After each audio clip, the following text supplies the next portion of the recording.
আসসালামু আলাইকুম, আমি সাজু মাহমুদ। তো এই মুহূর্তে এসেছি রেজল ভাইয়ের বাসাতে। আর্ন অ্যান্ড লিভ ফাউন্ডেশনের যে পবিত্র ঈদ উল ফিতরের যে ফুড প্যাক রয়েছে সেটি কিন্তু রেজল ভাইয়ের হাতে আমরা তুলে দিয়েছি।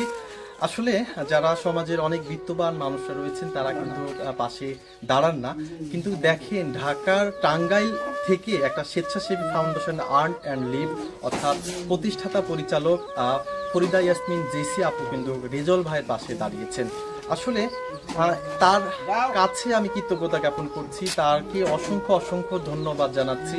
কারণ আমাকে চিনে না, রেজল ভাইকে চিনে না, তার পাশে দাঁড়িয়েছেন, এটা কতটা মহৎ, কতটা মন থেকে তিনি আসলে চান দেশের মানুষদের পাশে দাঁড়াতে চান, সেটি কিন্তু একেবারে চৌখস প্রমাণ। রেজল ভাইয়ের পাশে দাঁড়িয়েছেন যেহেতু আর্ন অ্যান্ড লিভ ফাউন্ডেশনের প্রতিষ্ঠাতা পরিচালক ফরিদা ইয়াসমিন জেসি আপু পবিত্র ঈদ উল ফিতরের যে শুভেচ্ছা বিনিময় করেছেন, পবিত্র ঈদ উল ফিতরের যে ঈদের আনন্দ ভাগাভাগি করে নেওয়ার জন্যই কিন্তু আসলে পাশে দাঁড়িয়েছেন।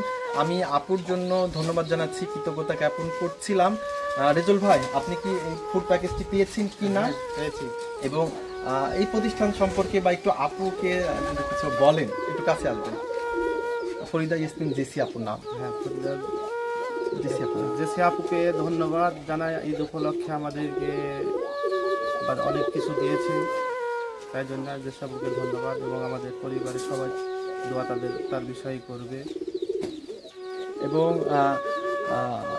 আপু যদি পরবর্তীতে আরও যদি ভালো কিছু নিয়ে আপনাদের মাঝে কাজ করে যায়, সেক্ষেত্রে যদি একটু বলেন। উনি তো প্রতিবন্ধী নিয়েই বেশিরভাগ কাজ করছে আমরা যেটি জেনেছি, সেক্ষেত্রে একটু যদি কিছু বলেন। সেই ক্ষেত্রে যদি আমাদের বিষয় যদি জেসি আপু দেখে, তাহলে আমাদের চলাফেরার জন্য অনেক সুবিধা হবে। আমাদের তো অনেক কষ্ট, আমাদের পক্ষে খুব ভালো হবে। জি, যাই হোক, অসংখ্য ধন্যবাদ জানাচ্ছি রেজাল ইসলাম ভাইকে এবং ধন্যবাদ কৃতজ্ঞতা জ্ঞাপন করছি আর্ন অ্যান্ড লিভের ফাউন্ডেশনের প্রতিষ্ঠাতা পরিচালক ফরিদা ইয়াসমিন জেসি আপুকে। আমাদের রাজশাহীর বাগমারা উপজেলার গণিপুর ইউনিয়নের যে রেজল ভাইয়ের বাসাতে বা এই পরিবারের পাশে দাঁড়িয়েছেন, এই জন্য আপুর প্রতি অসংখ্য অসংখ্য ধন্যবাদ, কৃতজ্ঞতা জ্ঞাপন করছি। তো সবাই ভালো থাকবেন, সুস্থ থাকবেন। আসসালামু আলাইকুম।